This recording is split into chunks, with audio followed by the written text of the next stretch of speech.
mula sa GMA Network Center, ito ang oras. Magandang gabi po, Luzon, Visayas at Mindanao. 2 Pilipino ang kasama sa 3 patay sa missile attack ng mga rebeldeng Houthi sa mga barkong dumaraan sa Red Sea at Gulf of Aden. 3 iba pa nating kababayan ang malubha namang sugatan sa pag-atake. Kabilang sila sa 13 Pilipinong crew ng barkong nasunog sa Karahasan. Ang aksyon ng Migrant Workers Department sa pagtutok ni Sandra Aguinaldo.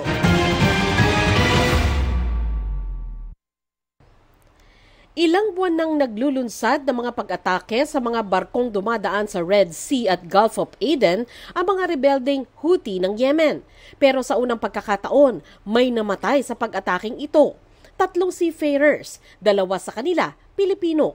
Kinumpirma ito ng Department of Migrant Workers o DMW na nagpahayag ng labis na kalungkutan sa pagkamatay ng 2 Pinoy na hindi nito pinangalanan. Kinumpirma rin ito ng Department of Foreign Affairs. Bukod daw sa mga namatay, may 3 ring Pilipino na malubhang nasugatan sa missile attack na nagdulot ng sunog sa barkong may pangalang True Confidence. Dinala na sila sa ospital sa bansang Djibouti. Ayon sa DMW, bibigyan nila ng suporta ang pamilya ng mga Pinoy seafarers. Nakikipag-ugnayan na din sila sa Manning Agency at sa may-ari ng barkong True Confidence na sinasakyan ng mga ito. Magpapadala naman daw ng team sa Djibouti ang Philippine Embassy sa Cairo, Egypt para tulungan ang mga Pinoy pati na sa travel documents na kakailanganin nila. Sa isang televised statement, inako ng Houthi military spokesperson ang pag-atake. Mga aktibong miyembro ng Overseas Workers Welfare Administration o OWA ang kabuuang 13 Pinoy crew ng barko. Kaya pinuntahan na raw ng OWA ang mga pamilya ng nasawi at nasaktan para tiyakin ang tulong ng gobyerno. Para doon sa mga sumakabilang buhay na OFW, for assistance alone, or around 220,000 na kagad ito for them, and yung kanilang anak sa aming maitutulong sa educational support from now until they graduate, and karagdagan pang amount of 15,000 if they, kung meron silang gustong itayo na konting pagkakakitaan. Matatandaang naglunsad ng pag-atake ang Houthi rebels sa mga commercial ship na pagmamayari ng Amerika, United Kingdom at Israel bilang pakikisimpatya raw sa Gaza kung saan may bakbakan ng Israel at Hamas. Para sa GMA Integrated News, Sandra Aguinaldo, nakatutok, 24 oras. Sa gitna ng init at siksikan, nahilo at nahimatay ang ilang dumagsa sa bigayan ng ayuda sa Abra. Ang sabi naman ng Pag-asa, humihina na ang El Nino pero ramdam pa rin ang epekto nito. Posibleng sundan naman daw yan ng El Niña o ng La Niña. Yan ang tinutukan ni Oscar Oida.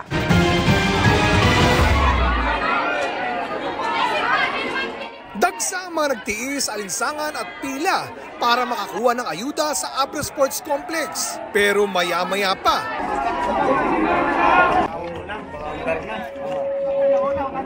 naglabasan ang mga tao.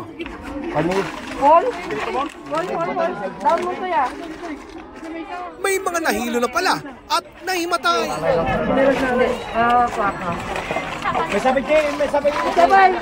Na agad nirespondihan ng mga medik. Pahirapan daw talaga ang pagkontrol sa libu-libong benepisaryo kahit 700 pulis, sundalo at marshal ang nagbantay. Ano na lang ang tibigat, tapos na ulaw, sobrang kapudot, nagdidin no ronda, medyo hantay yung nasurot ng ostukaling niya. Sobrang init kaya sunod-sunod ang mga tauhan ng MMDA na inabutan kong nagpapakuha ng blood pressure sa mga nag-iikot na health personnel ng MMDA. Ang traffic enforcer na si Jennifer nangangamba raw. May time na nahihilo kapag sobrang init na siya talaga. Kasi kahit bata, pwedeng ma-heat stroke eh. Mas madalas na rin ang pamamahagi ng tubig ng MMDA sa kanilang mga enforcer. Part po niyan is to make sure na yung mga field personnel namin, yung mga traffic enforcers na naka-deploy sa kalsada during this summer, nasa magandang kondisyon at magandang kalagayan. Hiwalay pa yan sa mga dati ng epekto ng init tulad ng kulang na patubig na ikinatuyo na rin ng mga tanim na sili sa Marcos, Ilocos Norte. At dahilan ng di magandang kalidad ng mga aning mais sa Dingras, Ilocos Norte. Kung tutuusin, humihina na raw ang El Nino ayon sa Pag-asa. Pero ang impact nito mararamdaman pa sa mga susunod na buwan. Matindi rin daw ang heat index sa ilang lugar sa Western Visayas. 42 degrees Celsius, it could still reach about 43 sa Rojas and then 42 sa Iloilo and Dumangas. Pagdating ng April and May, mas mataas pa talaga ang heat index. Hindi pa man humuhupa ang El Nino. Naglunsad na ang Pag-asa ng La Nina Watch dahil posible raw na yan ang sunod na mararanasan. Yung pong probability na 55% probability or more that La Nina might possible na ma-develop in the next 6 months. Pero habang wala pa, posible raw madalang pa rin ang ulan kaya kailangan pa rin masinop ang lahat sa paggamit ng tubig. Para sa GMA Integrated News, Oscar Oida, nakatutok, 24 oras. Sa mga umasa sa online post na may pabaong ayuda ang DepEd para sa mga estudyante sa elementarya, peke po yan. May paglilinaw din ang kagawaran kaugnay ng mga naniningil sa Catch-up Friday at sa pagpapalipat ng teaching assignment. Nakatutok si Marisol Abduraman. Dahil may 4 na apong pinapabaunan sa eskwela, laking tuwa nung unay ni Lolo Adalberto nang mabasa ang online post na may pabaong ibibigay sa public elementary students. Pero nung malamang peke ito, fake lang pala. Masakit din naman sa kalooban namin. Huwag maniwala sa ganitong mga post. Wala pong ganitong programa ang DepEd. Lahat po ng programa natin ay nilalagay natin sa ating Facebook page. Hindi rin maiwasang mainis ng iba pang magulang sa fake news. Dapat din na sila nagpo-post ng ganyan. Paasa. Sa hirap ng buhay, doon din umaasa yung ibang nanay. Ikinagulat pa nila ang mga post na may libreng pa-tuition pa ang DepEd.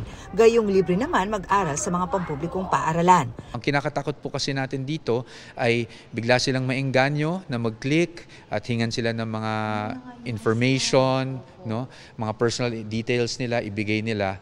Nilinaw din ng DepEd na walang dapat binabayaran sa Catch-up Friday. Kasunod kasi ng investigasyon sa isang eskwelahan sa Caloocan na nagre-require umano sa mga estudyante na bumili ng mga worksheet. 6 na iba pang paaralan sa Metro Manila ang isinangkot din sa parehong sumbong. Bawal po yan. And although we do see the need to get feedback to improve Catch-up Fridays, hindi po nanganguluhugan na justified yung pagsisingil sa ating mga learners.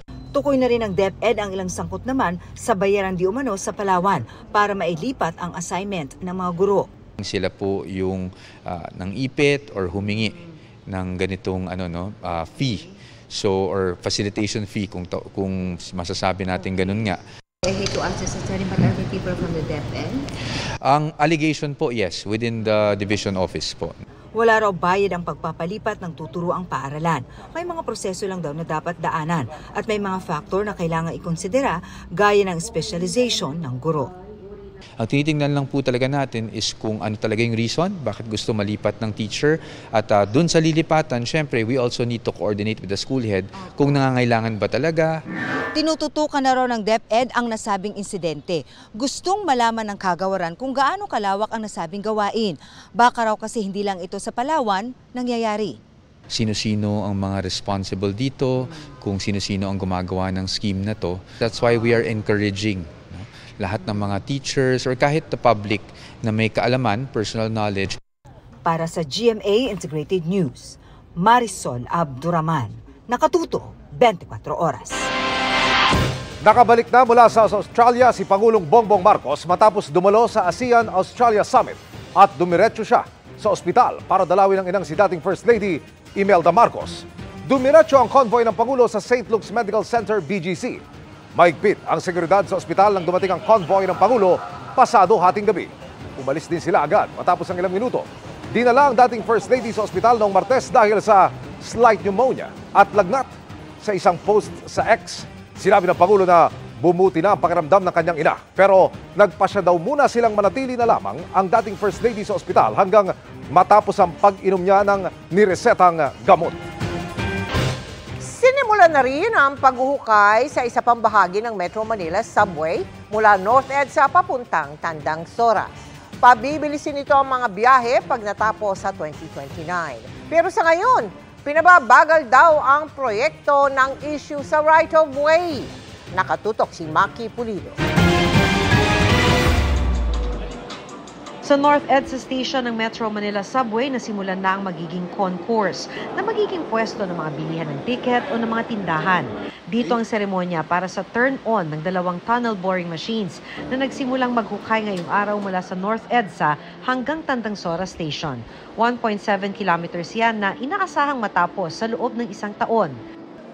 Noong nakaraang taon, nagsimula ng maghukay mula Valenzuela Station patungong Quirino Station. Sabay dalawa because the subway has 2 tracks. One train going northbound, the other train going southbound.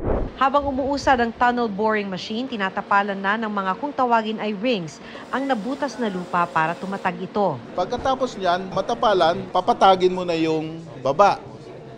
Lalagyan mo na ng balas or sleepers, di ba? Lalagyan mo na nung papatungan ng mga riles. Nasa 11% pa lang ang construction progress ng Metro Manila Subway na target sanang maging operational sa 2029. Ang nagpapabagal sa konstruksyon ay issue ng right-of-way na daraanan ng 33 kilometers na subway project. Di lang mga private property, meron ding istruktura ng gobyerno tulad ng isang gusali ng Department of Education na itinuturing na heritage site. Right-of-way acquisition in Metro Manila is an inch-per-inch struggle. Sa lalim na 30 meters ang hinuhukay na subway, pero pagtitiyak ng DOTR, ligtas ang mga istruktura sa ibabaw. Yung kanilang mga pag-aari, yung kanilang mga bahay will continue to be safe, no? During the construction and during the operation of the subway. We're using Japanese technology. Subok na yan. Para sa GMA Integrated News, Maki Pulido, nakatutok, 24 oras. 4 na miyembro na ng Senate Committee on Women and Children ang pumirma para bawiin ang pagpapaaresto kay Pastor Apollo Kibuloy. Kailangan ng pirma ng 8 miyembro ng komite para baligtarin ang desisyon ni Committee Chair Senador Risa Hontiveros na i-cite in contempt si Kibuloy dahil sa patuloy na pang-iisnap sa investigasyon ng Senado sa mga umano'y pang-aabuso niya sa ilang miyembro ng Kingdom of Jesus Christ. Sa ngayon, pumirma na sina Senador Robin Padilla, Amy Marcos, Cynthia Villar at Bongo. Andyan ang judiciary, sila talaga ang pwedeng magsagawa ng investigasyon.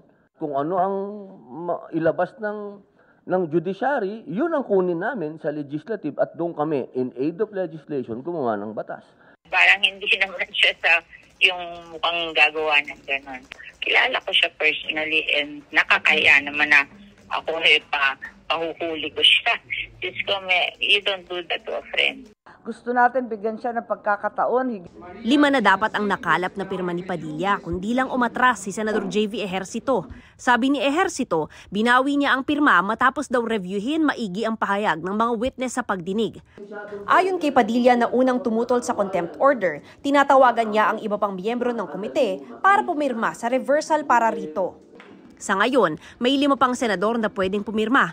Yan ay sina Senador Nancy Binay, Pia Cayetano, Mark Villar, Loren Legarda at Joel Villanueva. Tumanggi namang pumirma simulat sa poll sina Senador Grace Poe at Raffy Tulfo.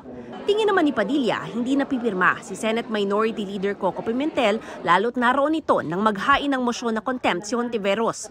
Habang nangangalap pa ng pirma si Padilla, hindi raw muna aaksyonan ni Senate President Mig Zubiri ang pag-issue ng arrest order laban kay Kibuloy. Nag-usap kami kahapon, sabi niya, he will try to raise the signatures, meron daw siyang 7 days, so let's respect that. Hindi raw muna magbibigay ng pahayag sa issue si Hontiveros.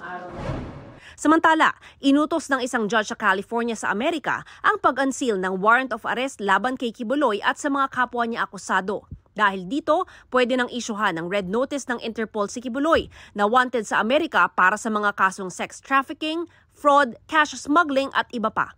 Ayon sa US-based lawyer na si Attorney Lara Gregory, maaaring ito na ang unang hakbang sa extradition kay Kibuloy ng US Department of Justice. Kinukuha pa namin ang panig ni Kibuloy. Ang kanyang mga taga-suporta nasa Liwasang Bonifacio para sa isang prayer rally. Para sa GMA Integrated News, Mav Gonzalez, nakatutok, 24 oras. Happy Thursday, chikahan mga kapuso! Just like the stars, sparkling brighter ang kapuso personalities and executives na binigyan ng bituin sa Eastwood City Walk of Fame. Ang mga pinarangalan dahil sa kanilang contribution sa industry. Kilalanin sa chika ni Katatibayan. 20 personalidad ang ginawaran ng bituin sa 18th edition Eastwood Walk of Fame.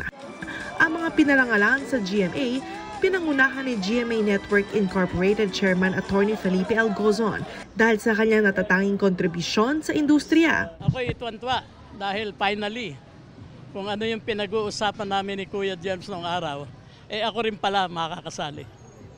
Maraming salamat. Present at full support din ng GMA executives sa panguna ni na GMA Network President and CEO Gilberto Duafe Jr. at Senior Vice President Attorney Annette Gozon Valdez.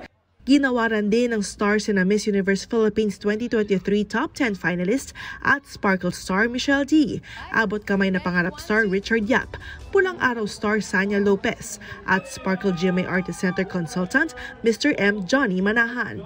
May star din si GMA Integrated News reporter Lars Santiago at DZBB anchor Joel Reyes Zobel. Congratulations to everyone and sana maging inspiration kayo sa lahat ng tao sa industriya. Present din ang iba pang kapuso stars, gaya ni na kapuso primetime king Dingdong Dantes at Asia's multimedia star Alden Richards. Katatibayan, updated sa showbiz happenings. Ikalawa na ang sextortion sa pinaka-inireklamo sa Women's Helpline ng pulisya. Kabilang sa natulungan biktimang ninakawan pa ng cellphone. Ang suspect, nagpanggap na pulis. Nakatutok si June Veneracion.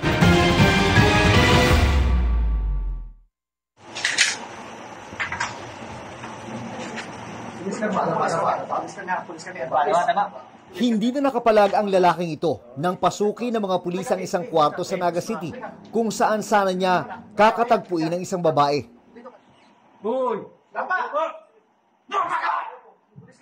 Nagsumbong ang babaeng 19 anyos matapos umano siyang takutin na ipapakalat ang kanilang maselang video kung hindi makikipagkita muli. Dito ka. Sabayan. Tagda mo. Pangalan mo. Ang suspect, pataguraw na kinunan ang video at ninakaw pa raw ang cellphone ng biktima para makuha ang contact details sa mga malapit sa kanya. Tinakot pa yung babae na member daw siya ng police force Naga. Hindi naman talaga siya member ng PNP. Sinusubukan pa naming makuha ang panig ng suspect na nasa kustudiya ng pulisya. Nasampahan na siya ng reklamong grave coercion at paglabag sa Safe Space Act in relation to Anti-Cybercrime Prevention Act. Pwede siyang makulong ng 12 to 20 years. Sa record ng PNP Anti-Cybercrime Group, mga babaeng nasa edad 15 hanggang 26 years old ang karaniwang nabibiktima ng sextortion. Sa Aling Police Helpline page ng ACG, pangalawa ang sextortion sa mga pinakamaraming reklamong natatanggap kasunod ng cyber libel. Sa datos naman ng WCPC o Women and Children Protection Center ng PNP, rape ang pinakamaraming kaso noong 2023 na umabot sa mahigit 9,000. Karamihan sa mga biktima ay edad 1 to 17 years old na nasa mahigit 6,700. Doon sa ating 1 to 4 years old, usually ito ay yung mga guardian o yung mga pinagkakatiwalaan na pinag-iiwanan ng mga bata. Ang nakakalungkot pa nito kung minsan mga tatay nila ang suspect. Para sa mga kababaihan at kabataan na biktima ng krimen, bukas 24 oras ang WCPC para sa inyong sumbong. Tawag lang ho kayo sa amin at kami po ang pupunta sa inyo. Para sa GMA Integrated News, June Veneracion, nakatutok 24 oras. Hindi lang mga barkong humarang, gumigit at ng water cannon sa mga barko ng Pilipinas ang na-monitor sa West Philippine Sea sa gitna ng pangaharas ng China. 6 na Chinese warship, Navy aircraft at higit sa 10 barko pa nila ang nasa paligid ayon sa AFP Western Command. Nakatutok si Joseph Moro. Takip silim ng March 4 Lunes habang papalapit ang resupply mission team sa may Sabina Shoal na mataang paikot-ikot ang helicopter ng Chinese Navy. Inikutan nito ang PRP Sindangan at PRP Cabra na nag-escort sa dalawang resupply ship na unay sa May 1 at unay sa May 4. This helicopter are also those helicopters that we see in Bajo de Masinloc whenever we patrol that area.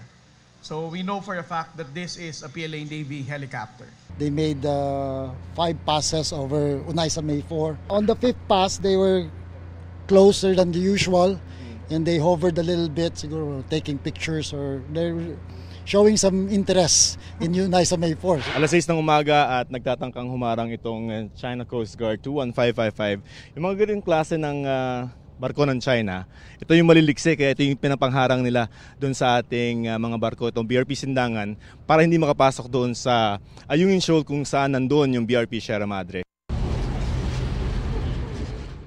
Nang bumanggana ang China Coast Guard sa BRP Sindangan at pinagtulungan ng bombahin ng tubig ng dalawang China Coast Guard ang Unaisa May 4, isang hindi makilalang aircraft ang umiikot sa itaas. May na-monitor din na 5 barko ng China Coast Guard, 12 Chinese militia vessel at 3 barko ng Chinese Navy at 3 warship ng China. Normally, we only see Chinese Coast Guard vessel during resupply mission. And the Chinese warship, they usually stay out of range, kumbaga.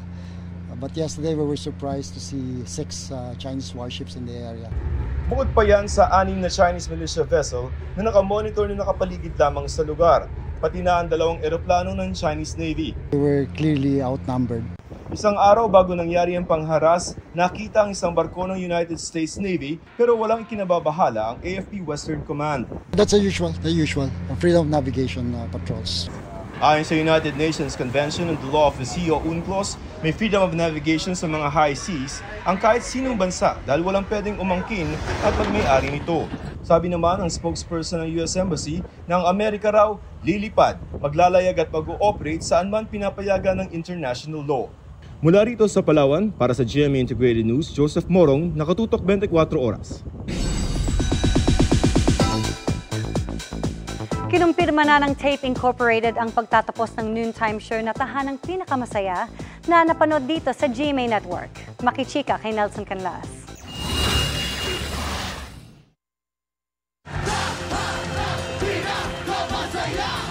Ang masayang kantahang ito sa pagsisimula ng noontime show na Tahanang Pinakamasaya. Napalitan ng lungkot na ayon sa netizens ay tila pamamaalam ng mga host nang huling umere ang kanilang live episode noong March 2, Sabado. Matapos ang ilang araw na espekulasyon at pagpapalabas ng replayed episodes, kanina inanunsyo ng Tape Incorporated na ang programang Tahanang Pinakamasaya ay hindi na e-ere simula bukas March 8. Nagpasalamat ang Tape Incorporated sa GMA7 para sa itinuturing nilang long and fruitful partnership. Nakatulong daw ang konsiderasyon at pangunawang ibinigay ng GMA7 sa pinagdaanan ng kumpanya. Dagdag pa ng Tape Incorporated, sinubukan daw nilang isalba ang programa pero nagkasundo ang Tape at ang GMA na tapusin na ito. Sa pahayag naman ng Kapuso Network, dahil sa mga hindi maiiwasang pangyayari, nagdesisyon ang Tape Incorporated na itigil ang pag-ere ng Tahanang Pinakamasaya. Nagpasalamat ang GMA Network sa Tape Incorporated para sa napakahalagang ambag nito sa noontime programming sa nakalipas na mga dekada na tiyak na di malilimutan ng mga Pilipino sa darating na mga panahon. Mananatili ang pasasalamat ng GMA7 sa Tape Incorporated para sa partnership nito sa mga nakalipas na dekada. Nelson Canlas, updated sa Showbiz Happening.